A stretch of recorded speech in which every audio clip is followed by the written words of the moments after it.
ഹൈക്കോടതിക്കാണ് ഒരു ദേവസ്വം ബോർഡ് മെമ്പറെ റിമൂവ് ചെയ്യാനുള്ള പവറും ഹൈക്കോടതിക്ക് മാത്രമേ ഉള്ളൂ, ഗവൺമെൻറ്റിനില്ല. ആഗോള മഹാസംഘവും ഒരു മഹാമണ്ഡലത്തിലായിരുന്നു എന്നാണ് എൻ്റെ അഭിപ്രായം. ഇതിൻ്റെ അടിസ്ഥാനപരമായ കാരണം വളരെ ലോ പ്രൊഫൈലുള്ള ആളുകൾ ഇത്തരം ഉന്നത സ്ഥാനങ്ങളിലേക്ക് വരുന്നതാണ് തിരുവിതാംകൂർ ദേവസ്വം ബോർഡിൻ്റെ ഒരു തടസ്സം. ഞാൻ അങ്ങയുടെ ഒരു അഭിപ്രായം ചോദിക്കും. ഈ ഉത്സവത്തിൻ്റെ നടത്തിപ്പിന് അത് മാത്രമേ ഉള്ളൂ, അതല്ലാതില്ല. പക്ഷേ ഇപ്പം എന്ത് സംഭവിച്ചു? ആഗോള സംഗമം വന്നപ്പോൾ ആദ്യം അത് ഗവൺമെൻറ്റാണ് നടത്തുന്നത് എന്ന് മന്ത്രി പ്രഖ്യാപിച്ചു. അതിന് പകരം ഒരു തെറ്റായ ലൈനിൽ പോയി. ഇല്ല, നമ്മൾ വണ്ടിയും കാളയും മുമ്പിലും പറയലോ എന്ന് പറഞ്ഞാൽ തിരിഞ്ഞുപോയി.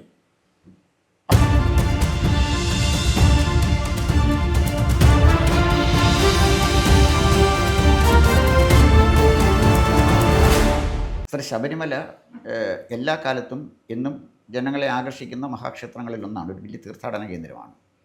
അപ്പം ശബരിമല ആണ് ഗവൺമെൻറ്റിനെ കുഴപ്പത്തിലാക്കിയത് എന്നുള്ള ധാരണ കൊണ്ടാണോ എന്തോ. എന്തായാലും ഈ ശബരിമല അയ്യപ്പ സംഗമം ഇപ്പോൾ സംഘടിപ്പിച്ചിട്ടുണ്ടല്ലോ. അങ്ങ് സൂചിപ്പിച്ചനുസരിച്ചാണെങ്കിൽ ഈ അയ്യപ്പ സംഗമം അവിടെ സംഘടിപ്പിക്കാനുള്ള ചുമതല ട്രാവൻകൂർ ദേവസ്വം ബോർഡിനുള്ളതാണ്. പക്ഷേ അയ്യപ്പ സംഗമം അവിടെ സംഘടിപ്പിച്ചത് ഗവൺമെൻറ് ഒരു നിയന്ത്രണത്തിലാണ്, ഗവൺമെൻറ്റാണ്. ഈ അയ്യപ്പ സംഗമത്തിൻ്റെ സംഘാടനത്തിൽ തിരുവിതാംകൂർ ദേവസ്വം ബോർഡ് എന്തെങ്കിലും ഒരു നേതൃത്വപരമായ പങ്ക് വഹിച്ചിട്ടുണ്ടോ എന്നുള്ളതാണ് ഒരു ചോദ്യം. രണ്ട്, ഈ തിരുവിതാംകൂർ ദേവസ്വം ബോർഡിൽ മാറി മാറി വരുന്ന ഭരണസമിതി പ്രസിഡൻറ്റും 2 മെമ്പർമാരും അടക്കമുള്ള ആളുകൾ അവരവരുടെ അധികാരം തിരിച്ചറിയാതെ അത് വിനിയോഗിക്കാതെ പൊളിറ്റിക്കൽ ലീഡർഷിപ്പിലേക്ക് അത് കൊടുത്തിട്ട് വെറും കാഴ്ചക്കാരെ പോലെ കണ്ടു നിൽക്കുന്നത് ഇന്നല്ലെങ്കിൽ നാളെ ശബരിമലയെ സംബന്ധിച്ചിടത്തോളം ഒരു വലിയ പ്രശ്നമായി മാറില്ലേ? ആ ക്ഷേത്രത്തിൻ്റെ വളർച്ചയ്ക്ക് ഒരു തടസ്സമായി മാറില്ലേ? ഇത് വളരെ ഒരു സീരിയസ് ആയ ക്വസ്റ്റ്യനാണത്. ശരിയാണ്. ആദ്യം രണ്ടാമത്തെ കാര്യത്തിന് ഞാൻ പറയാം. ഞാൻ നേരത്തെ പറഞ്ഞതിൻ്റെ ഒരു ഭാഗമാണത്. ദേവസ്വം ബോർഡും ഗവൺമെൻറ്റുമായിട്ടുള്ള ബന്ധം. ഗവൺമെൻറ്റിനെ ഒരിക്കലും ദേവസ്വം ബോർഡ് ധിക്കരിക്കേണ്ട ആവശ്യമില്ല. പക്ഷേ സ്റ്റേറ്റ് ഗവൺമെൻറ്റിൻ്റെ ഒരു സബോർഡിനേറ്റ് ഡിപ്പാർട്ട്മെൻ്റ് അല്ല ദേവസ്വം ബോർഡ്. ദേവസ്വം ഭരിക്കുന്ന ആളുകൾ മിനിസ്റ്ററിൻ്റെ സബോർഡിനേറ്റ്സും അല്ല. ഒരു കാര്യവും മിനിസ്റ്ററോട് റിപ്പോർട്ട് ചെയ്യേണ്ട കാര്യമില്ല. ഇത് TCHRA ആക്ട് അനുസരിച്ച് തന്നെ സാധാരണ സ്റ്റേറ്റ് ഗവൺമെൻറ് സ്പോൺസർ ചെയ്തിരിക്കുന്ന കോർപ്പറേഷൻസ്, ബോഡീസ് ഒന്നും തന്നെ സ്റ്റേറ്റ് ഗവൺമെൻറ്റിന് അക്കൗണ്ടബിൾ അല്ലാത്തതില്ല. ഇത് തിരിച്ചാണ്. ഇവരെവിടെ ഓഡിറ്റേഴ്സിനെ നിയമിക്കുന്നതും ഓഡിറ്റ് റിപ്പോർട്ട് സബ്മിറ്റ് ചെയ്യുന്നതും TCHRA ആക്ട് അനുസരിച്ച് ഹൈക്കോടതിയിലാണ്. എന്തിന്? ആ ഡിഫൻസ് ഒന്നും ഗവൺമെൻറ്റിന് ഒരു കൺട്രോളും ഇല്ല എന്ന് വളരെ വ്യക്തമായി അന്നത്തെ റൂളർ ഡിഫൻസ്. ഹൈക്കോടതിക്ക് ആണ് ഓഡിറ്റ് റിപ്പോർട്ട് കൊടുക്കുന്നത്, ഹൈക്കോടതിയാണ് പരിശോധിക്കുന്നത്, ഹൈക്കോടതിയാണ് അതിന് കുഴപ്പമുണ്ടോ ഇല്ലയോ എന്നുള്ളത് ബോർഡിനെ അറിയിക്കുന്നത്.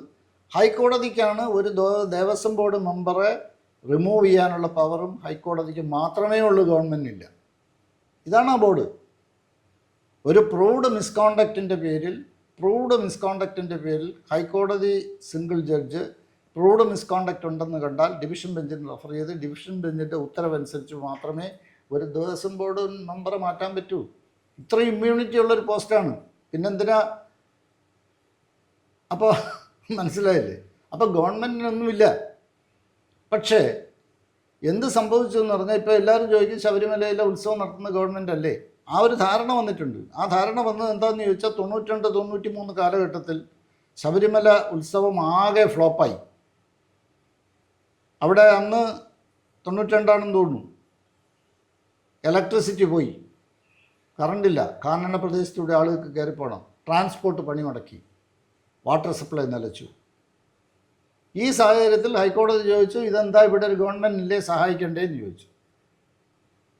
എന്നിട്ട് ഹൈക്കോടതി തന്നെ പറഞ്ഞു, ഞങ്ങൾ ഒരു കമ്മിറ്റിയെ കോൺസ്റ്റിറ്റ്യൂട്ട് ചെയ്യാണ്, അടുത്ത തവണ മുതൽ ഈ കമ്മിറ്റി ഈ ഉത്സവം കോർഡിനേറ്റ് ചെയ്യണം എന്നാണ് പറഞ്ഞത്. എല്ലാ ഡിപ്പാർട്ട്മെൻറ്റുകളും ചീഫ് സെക്രട്ടറി മെമ്പറായിട്ട്, ചീഫ് സെക്രട്ടറി ചെയർമാനായിട്ട് കമ്മിറ്റി വന്നു. അതാണ് ഹൈപ്പവർ കമ്മിറ്റി. ആ ഹൈപ്പവർ കമ്മിറ്റി എല്ലാ ഡിപ്പാർട്ട്മെൻറ്റുകളെയും കോർഡിനേറ്റ് ചെയ്ത് ഉത്സവം നടത്തണമെന്ന് പറഞ്ഞ് ആ ഹൈപ്പവർ കമ്മിറ്റിയാണ് ഇപ്പോൾ മാറി ഇപ്പോൾ സിരിജഗൻ ഭരിക്കുന്ന വരെയുള്ള ഹൈപ്പവർ കമ്മിറ്റി, ജയകുമാർ വളരെ നീണ്ടകാലം ഭരിച്ചിരുന്ന ഹൈപ്പവർ കമ്മിറ്റിയായി വന്നത്. അതിൻ്റെ കാര്യം എന്നാൽ അടുത്ത വർഷം ഹൈക്കോടതി പരിശോധിക്കുമ്പോൾ ചീഫ് സെക്രട്ടറി ഒരു ദിവസം ഒരു മീറ്റിംഗ് വിളിച്ചിട്ടേ ഉള്ളൂ. എന്താണെന്ന് ചോദിച്ചാൽ അദ്ദേഹത്തിന് സമയമില്ല. എന്നാൽ ചീഫ് സെക്രട്ടറി വേണ്ട, ഒരു സീനിയർ പ്രിൻസിപ്പൽ സെക്രട്ടറിയെ വെച്ച് ഹൈപ്പവർ കമ്മിറ്റി. അപ്പോൾ ഈ ഹൈപ്പവർ കമ്മിറ്റി അതുവഴി ഗവൺമെൻറ്റിനും അന്ന് ഹൈക്കോടതി ഇടപെട്ടപ്പോൾ ഉത്സവ സമയത്ത് ആവശ്യമായ സഹായം ചെയ്തു കൊടുക്കണമെന്ന് തോന്നിയതുകൊണ്ടാണ് പോലീസിനെ അയക്കുന്നത്. മറ്റ് ഇലക്ട്രിസിറ്റി അതുപോലുള്ള സംവിധാനങ്ങൾ മുഴുവൻ ചീഫ് മിനിസ്റ്റർ യോഗം വിളിക്കാൻ തുടങ്ങിയത് അപ്പം മുതലാണ് ഈ ഉത്സവത്തിൻ്റെ നടത്തിപ്പിന്. അത് മാത്രമേ ഉള്ളൂ, അതല്ലാതില്ല. പക്ഷേ ഇപ്പം എന്ത് സംഭവിച്ചു? ആഗോള സംഗമം വന്നപ്പോൾ ആദ്യം അത് ഗവൺമെൻറ്റാണ് നടത്തുന്നത് എന്ന് മന്ത്രി പ്രഖ്യാപിച്ചു. അത് ഒരു തെറ്റായ ധാരണയായിരുന്നു. മന്ത്രിക്ക് തെറ്റായ ധാരണയാണോ അതോ ബോർഡ് ക്രിയേറ്റ് ചെയ്ത ഒരു ഇൻ്റർപ്രിട്ടേഷനാണോ എന്നെനിക്കറിയില്ല. ആദ്യം അങ്ങനെ വന്നു. ശരിക്കും ഞാനത് കേട്ടപ്പോൾ തന്നെ പറഞ്ഞു ഇത് ശരിയല്ല, ഗവൺമെൻറ്റിന് പവറില്ല. അത് കഴിഞ്ഞ് ഹൈക്കോടതിയിൽ പരാതി വന്നു. ഹൈക്കോടതി നിങ്ങളാണോ ചെയ്യുന്നതെന്ന് ചോദിച്ചപ്പോൾ മന്ത്രി പറഞ്ഞു ഇല്ല, ഞങ്ങളല്ല, ഞങ്ങൾ മാറി. അപ്പോഴാണ് ദേവസ്വം ബോർഡ് പ്രസിഡന്റ് വരുന്നത്. അതുവരെ ദേവസ്വം ബോർഡ് പ്രസിഡന്റ് സബ്മിസീവായിട്ട് ഇതിൻ്റെ പുറകിൽ നടക്കുകയായിരുന്നു. അവിടെയാണ് മിസ്റ്റേക്ക് പറ്റിയത്. ഇതിൻ്റെ നേതൃത്വം ഏറ്റെടുക്കേണ്ടത് പ്രസിഡന്റ് തന്നെയാണ്, ദേവസ്വം ബോർഡാണ്. അതിൻ്റെ സഹായം അദ്ദേഹം ഗവൺമെൻറ്റിൽ നിന്ന് വാങ്ങിക്കണം, അദ്ദേഹത്തിന് അതിനാവശ്യമുള്ള സഹായം കിട്ടും. അതിന് പകരം ഒരു തെറ്റായ ലൈനിൽ പോയി. ഇല്ല, നമ്മൾ വണ്ടിയും കാളയും മുമ്പിലും പറയലോ എന്ന് പറഞ്ഞാൽ തിരിഞ്ഞുപോയി.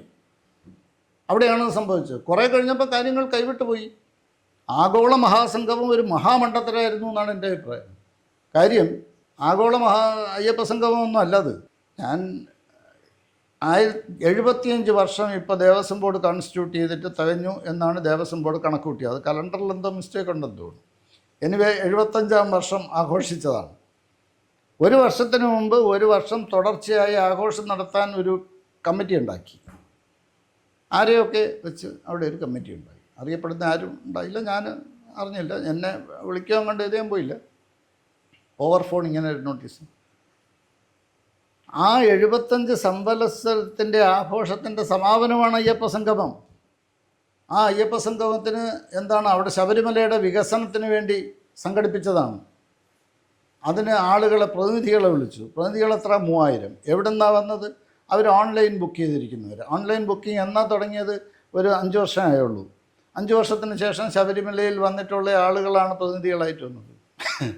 പക്ഷെ നേരെ മറിച്ച് അവിടെ എനിക്കറിയുന്ന രീതിയിൽ അവിടെ ഒരു വികസന സമിതിയുണ്ട്, കേട്ടിരിക്കുമെന്ന് എനിക്കറിയില്ല.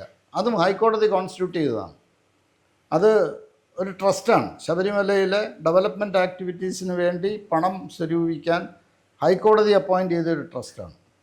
ആ ട്രസ്റ്റിൻ്റെ ചെയർമാൻ ദേവസ്വം ബോർഡ് പ്രസിഡൻ്റാണ്. അതൊരു ഞാനുള്ളതിന് ഒരു വർഷത്തിന് മുമ്പ് കോൺസ്റ്റിറ്റ്യൂട്ട് ചെയ്തതാണ്. 2009 അങ്ങോട്ട് കോൺസ്റ്റിറ്റ്യൂട്ട്. ആ ട്രസ്റ്റിലെ അടുത്ത മെമ്പർ TK നായരാണ്, അന്നത്തെ പ്രധാനമന്ത്രിയുടെ പ്രൈവറ്റ് സെക്രട്ടറി. ഇപ്പോൾ അദ്ദേഹം റിട്ടയർ ചെയ്തു. രണ്ടാമത്തെ മെമ്പർ ടാറ്റയുടെ റെപ്രസെൻറ്റേറ്റീവാണ്. മൂന്നാമത്തെ മെമ്പർ GMR ആണ്. GMR എന്ന് പറയുന്നത് അറിയാമല്ലോ, ഡൽഹി, ബോംബെ, ചെന്നൈ, ബാംഗ്ലൂർ എയർപോർട്ടുകൾ നിർമ്മിച്ചിരിക്കുന്ന GMR ആണ്. ഇതുപോലുള്ള പിന്നെ അരിജിത് പ്രസാദ് എന്ന് പറയുന്ന സുപ്രീം കോടതി ജഡ്ജിയാണ്, അദ്ദേഹം ഇവിടുത്തെയും ജഡ്ജിയാണ്. ഇതാണ് ആ കമ്മിറ്റി. ഇവരാണ് ഈ പ്രധാന ആളുകളെ കണ്ടുപിടിച്ച് പണം സ്വരൂപിക്കുക. ആ കമ്മിറ്റി വലിയ കാര്യമായിട്ട് പ്രവർത്തിച്ചില്ല. എങ്കിലും ആഗോള സംഗമം എന്ന് പറഞ്ഞ് ഈ കഴിഞ്ഞ 5 വർഷത്തിനകത്ത് ഓൺലൈനിൽ ബുക്ക് ചെയ്ത് വന്നിട്ടുള്ള പാവങ്ങളെ വെച്ചിട്ടാണ് അവിടെ ഡെവലപ്മെൻറ്റ്. പാവങ്ങളിലെന്ന് ഞാൻ പറഞ്ഞത് അവർക്കൊരു കോൺട്രിബ്യൂഷനും പറ്റില്ല എന്നുള്ളതുകൊണ്ടാണ്. ഇതാണ് സംഗമം. അപ്പോൾ എന്തിനായിരുന്നു ഈ സംഗമം? ആളുകളെ പറ്റിക്കാനായിരുന്നു. അതിൻ്റെ പരിണതഫലമായിട്ടാണ് ഈ സംഭവങ്ങൾ മുഴുവൻ ഉണ്ടാകുന്നത്. അപ്പോൾ അത് ഒന്ന് കാര്യങ്ങൾ നേരെ മനസ്സിലാക്കാതെയോ അല്ലെങ്കിൽ വെറും പ്രചരണപരമായി മാത്രം കാര്യങ്ങൾ നടക്കണം എന്ന് ഉള്ള താല്പര്യം മാത്രമുള്ളത് കൊണ്ട് സംഭവിച്ചു പോയതാണ്. അതാണ് എനിക്കതിൻ്റെ വ്യക്തമായ അഭിപ്രായം. ഞാൻ ഇനി ഒരു കാര്യം കൂടി പറയാം. എന്തുകൊണ്ടോ പ്രസിഡന്റ് എന്നെ ക്ഷണിക്കാൻ വീട്ടിൽ വന്നിരുന്നു.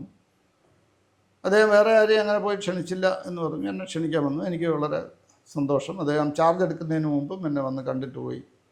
ചാർജ് എടുത്ത ആളാണ്. അദ്ദേഹത്തിനോട് ഇതേ അഭിപ്രായം ഞാൻ പറഞ്ഞു. ഞാൻ സംഗമത്തിന് വരില്ല. കാര്യം അവിടെ നിങ്ങൾ എന്താ ചെയ്യാൻ പോകുന്നതെന്ന് ചോദിച്ചു. അപ്പോൾ ഇതൊക്കെ പറഞ്ഞു. 3000 പേരുണ്ട്, 3ആയിട്ട് ഡിവൈഡ് ചെയ്യും, 3 കൂടും. അപ്പോൾ പിന്നെ എന്ത് ചെയ്യും? ചർച്ച ചെയ്യും. എന്ത് ചർച്ച ചെയ്യും നിങ്ങൾ? അങ്ങനെയാണോ ചർച്ച? അപ്പോൾ എനിക്കതിനോട് യോജിപ്പൊന്നുമില്ല. അതുകൊണ്ട് ഞാൻ വരുന്നില്ല. പിന്നെ ഞാൻ വരുന്നില്ല എന്നുള്ളത് ആര് വിളിച്ച് ചോദിച്ചാലും ഞാൻ പറയില്ല. നിങ്ങളുടെ അടുത്ത് നേരിട്ട് പറഞ്ഞു. എനിക്ക് പനിയാണ്, സുഖമില്ല, ജലദോഷമാണെന്ന് ഞാൻ പറയുന്നില്ല എന്ന് പറഞ്ഞു തന്നെയാണ് വിട്ടത്.